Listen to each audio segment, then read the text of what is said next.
പ്രിയപ്പെട്ട കുട്ടികളെ, 8ാം തരത്തിലെ 3ാമത്തെ അധ്യായമായ ബഹുഭുജങ്ങൾ. ബഹുഭുജങ്ങൾ നിങ്ങൾ നേരത്തെ കേട്ടിട്ടുള്ള പദം തന്നെയാണ് അല്ലേ? ഇപ്പോൾ എന്താണ് ബഹുഭുജങ്ങൾ? ബഹുഭുജങ്ങൾ ത്രികോണം, ചതുരം, സമചതുരം, പഞ്ചഭുജം അല്ലേ, വൃത്തം, ഇങ്ങനെ പല രൂപങ്ങൾ പഠിച്ചിട്ടുണ്ട് നിങ്ങൾ. ഇതിലെ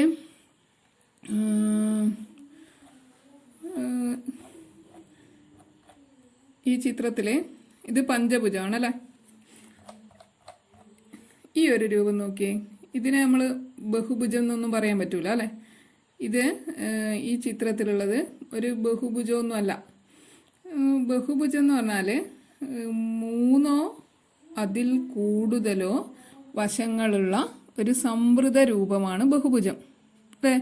3 അതിൽ കൂടുതലോ വശങ്ങളുള്ള ഒരു സംവൃത രൂപമാണ് ബഹുഭുജം. എന്താ ഈ സംവൃത രൂപം എന്ന് പറയുന്നത്?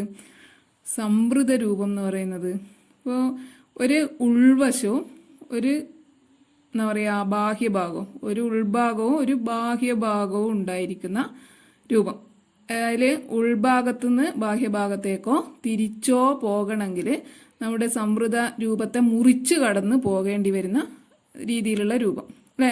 നമ്മുടെ ഈ വശങ്ങളെ മുറിച്ച് കടന്ന് മാത്രമേ ഉള്ളിൽ നിന്ന് പുറത്തേക്ക് പോകാൻ പറ്റൂ. അങ്ങനത്തെ രൂപങ്ങളെയാണ് സംവൃത രൂപം എന്ന് പറയുക. ക്ലോസ്ഡ് എന്ന് പറയും ഇംഗ്ലീഷിൽ, ക്ലോസ്ഡ് ഫിഗേഴ്സ്, സംവൃത രൂപങ്ങൾ. ഇപ്പം 3 അതിൽ കൂടുതലോ വശങ്ങളുള്ള സംവൃത രൂപങ്ങളാണ് ബഹുഭുജങ്ങൾ. അതിലെ ത്രികോണങ്ങൾ അറിയാം നിങ്ങൾക്ക്, ത്രികോണങ്ങൾ നേരത്തെ പഠിച്ചിട്ടുണ്ട്. ത്രികോണങ്ങളുടെ ഒരു ത്രികോണത്തിൻ്റെ കോണുകളുടെ അളവുകളുടെ തുക എത്രയാ? 180 ഡിഗ്രിയാണ് അല്ലേ. പലവിധ ത്രികോണങ്ങളുണ്ട് അല്ലേ. ഒരു ന്യൂന ത്രികോണം ഇതെല്ലാം പഠിച്ചിട്ടുണ്ട്. ബൃഹത് ത്രികോണം, മട്ട ത്രികോണം ഒക്കെ പഠിച്ചതാണ്. സമഭുജ ത്രികോണമുണ്ട് അതിൽ അല്ലേ, സമപാർശ്വ ത്രികോണമുണ്ട്. ഇതൊക്കെ പഠിച്ചിട്ടുണ്ട്. അപ്പോൾ ഇതിൽ നമുക്കറിയാം ഒരു ത്രികോണത്തിലെ കോണുകളുടെ അളവുകളുടെ തുക 180 ഡിഗ്രിയാണ്. ഇനി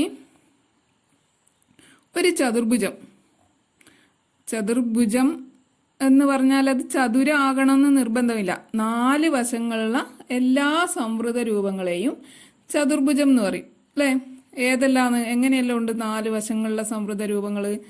ചതുരം, സമചതുരം, സാമാന്തരീകം അല്ലേ, പിന്നെയോ ലംബകം. ഇങ്ങനെ കുറേ ചതുർഭുജങ്ങൾ പല വിധത്തിലുണ്ട്.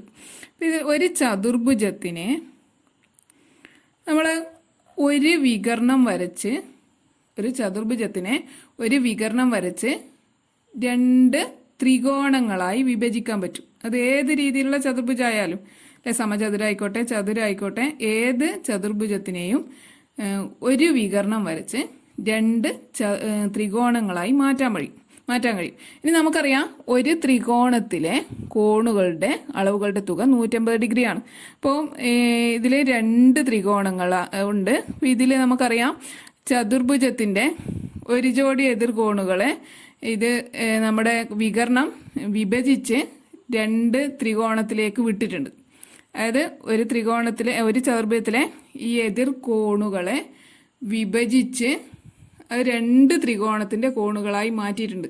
എന്തായാലും ഈ 2 ത്രികോണത്തിൻ്റെയും എല്ലാ കോണുകളും കൂടി കൂട്ടിയാൽ, 2 ത്രികോണത്തിൻ്റെയും എല്ലാ കോണുകളും കൂടി കൂട്ടിയാൽ കിട്ടുന്നത് ചതുർഭുജത്തിൻ്റെ ആകെ കോണുകൾ തന്നെയായിരിക്കും. അപ്പോൾ 2 ത്രികോണത്തിലെ കോണുകളുടെ ആകെ അളവുകളുടെ തുക എന്ന് പറഞ്ഞാൽ 2 × 180, അതായത് 360 ഡിഗ്രി കിട്ടും.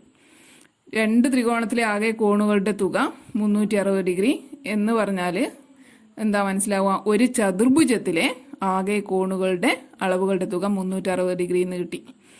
ഇനി അതുപോലെ ഒരു പഞ്ചഭുജാണെങ്കിലോ, ഒരു പഞ്ചഭുജത്തിനെ നമ്മൾ ഏതെങ്കിലും ഒരു ശീർഷത്തിൽ നിന്ന്, പഞ്ചഭുജത്തിന് 5 ശീർഷങ്ങൾ ഉണ്ടാവും അല്ലെ.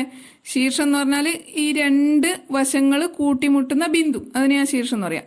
അപ്പോൾ പഞ്ചഭുജത്തിന്റെ ശീർഷത്തിൽ നിന്നും, ഏതെങ്കിലും ഒരു ശീർഷത്തിൽ നിന്നും നമുക്ക് മറ്റ് മൂലകളിലേക്കായി ആകെ 2 വികരണങ്ങൾ മാത്രമേ വരക്കാൻ പറ്റൂ. പഞ്ചഭുജത്തിന് 2 വികരണങ്ങൾ മാത്രമേ വരക്കാൻ പറ്റൂ. ചതുർഭുജത്തിനാണെങ്കിൽ നമുക്ക് ഒരു ശീർഷത്തുനിന്ന് ഒരു വികരണം മാത്രം വരക്കാം.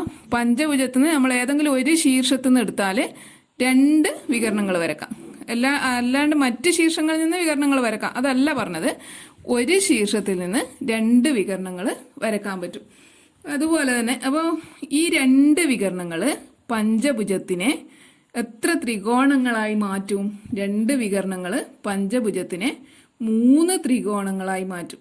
ഈ 3 ത്രികോണങ്ങളുടെയും കോണുകളുടെ ആകെ തുക നോക്കിയാൽ അത് പഞ്ചഭുജത്തിന്റെ ഉൾക്കോണുകളുടെ തുക തന്നെയായിരിക്കും അല്ലെ. 3 ത്രികോണം. അപ്പോൾ പഞ്ചഭുജത്തിനെ ഏതെങ്കിലും ഒരു ശീർഷത്തിൽ നിന്നും മറ്റ് ശീർഷങ്ങളിലേക്കുള്ള വികരണങ്ങൾ 2 വരക്കാൻ പറ്റും. ആ 2 വികരണങ്ങൾ വരച്ചാൽ അത് പഞ്ചഭുജത്തിനെ 3 ത്രികോണങ്ങളായി വിഭജിക്കും. അപ്പോൾ 3 ത്രികോണങ്ങളുടെ ആകെ കോണുകളുടെ തുക 3 × 180 അല്ലേ. 3 × 180 അതായത് 540 ഡിഗ്രി ഉണ്ടാവും. പഞ്ചഭുജത്തിലെ കോണുകളുടെ തുക 540 ഡിഗ്രി ഉണ്ടാവും. ഇനി അതൊരു ഷഡ്ഭുജാണെങ്കിൽ, ഇവിടെ നമ്മൾ അഷ്ടഭുജ എന്ന് വരച്ചിട്ടുള്ളത്. ഷഡ്ഭുജാണെങ്കിൽ നമുക്ക് ഇതുപോലെ ഒരു ബിന്ദുവിൽ നിന്ന്, ഒരു ശീർഷത്തിൽ നിന്ന് 4 വികരണങ്ങൾ വരക്കാൻ പറ്റും. 3 വികരണങ്ങൾ വരക്കാൻ പറ്റും. അത് ഷഡ്ഭുജത്തെ 4 ത്രികോണങ്ങളാക്കി മാറ്റും അല്ലേ.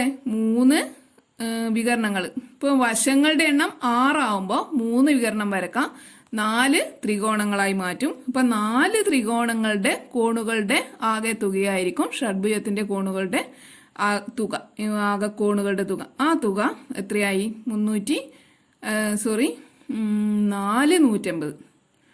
എന്ന് പറഞ്ഞാൽ 720 ഡിഗ്രി ആവും. ഇതുപോലെ വശങ്ങളുടെ എണ്ണം കൂടുന്തോറും ആകെ വശങ്ങളുടെ എണ്ണത്തേക്കാൾ 3 കുറവായത്ര വികരണങ്ങൾ ഒരു ഫിക്സഡ് ശീർഷത്തിൽ നിന്ന് നമുക്ക് വരക്കാൻ പറ്റും.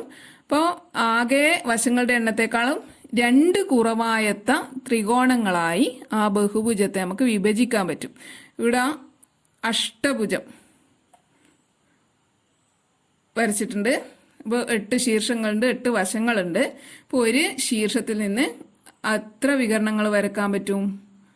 5. 8 3 കുറക്കുക 5 വികരണങ്ങൾ വരക്കാൻ പറ്റും. ഈ 5 വികരണങ്ങൾ നമ്മുടെ അഷ്ടഭുജത്തിനെ 6 ത്രികോണങ്ങളാക്കി മാറ്റി. അപ്പോൾ 6 ത്രികോണങ്ങളുടെ കോണുകളുടെ തുക എന്ന് പറഞ്ഞാൽ 650 ആയിരിക്കും ഒരു ഷഡ്ഭുജത്തിലെ അകക്കോണുകളുടെ ആകെ തുക. 650 1080. ഇതുപോലെ നമ്മൾ എത്ര വശങ്ങളുടെ എണ്ണം കൂടുന്തോറും n വശങ്ങൾ നമ്മൾ പൊതുവായിട്ട് എടുത്താൽ n വശങ്ങളുള്ള ഒരു ബഹുഭുജം, n വശങ്ങളുള്ള ഒരു ബഹുഭുജത്തിനെ നമുക്ക് അതിൻ്റെ ഒരു ശീർഷത്തിൽ നിന്ന് n-3 വികരണങ്ങൾ വരക്കാൻ പറ്റും. n-3 വികരണങ്ങൾ അതിനെ n-2 ത്രികോണങ്ങളാക്കി വിഭജിക്കും. അപ്പോൾ n-2 × 180 ഡിഗ്രി ആയിരിക്കും അതിൻ്റെ ആകെ കോണുകളുടെ തുക വരുന്നത്. ഇപ്പോൾ അകക്കോണുകളുടെ തുക കണ്ടുപിടിക്കാൻ നമുക്ക് n വശങ്ങളുള്ള ഒരു ബഹുഭുജത്തിന്റെ അകക്കോണുകളുടെ തുക, n വശങ്ങളുള്ള ഒരു ബഹുഭുജത്തിന്റെ അകക്കോണുകളുടെ തുക, n വശങ്ങളുള്ള ഒരു ബഹുഭുജത്തിന്റെ അകക്കോണുകളുടെ തുക n-2 നെ 180 കൊണ്ട് ഗുണിച്ചതായിരിക്കും, 180 കൊണ്ട് ഗുണിച്ചതായിരിക്കും. അപ്പോൾ ഒരു 3 വശമുള്ളതാകുമ്പോൾ 3ന്ന് 2 കുറച്ച് 1 അല്ലേ, 1 × 180. ഇനി 4 വശങ്ങളിലതാണെങ്കിൽ 4 - 2 2 × 180. 5 വശങ്ങളിലതാണെങ്കിൽ 5 - 2 3 3 × 180. ഇങ്ങനെ നമുക്ക് എത്ര വശങ്ങളിലെ ബഹുഭുജത്തിന്റെയും ആന്തര കോണുകളുടെ തുക അല്ലെ, ബഹുഭുജത്തിലെ കോണുകളുടെ തുക കണ്ടുപിടിക്കാൻ പറ്റും.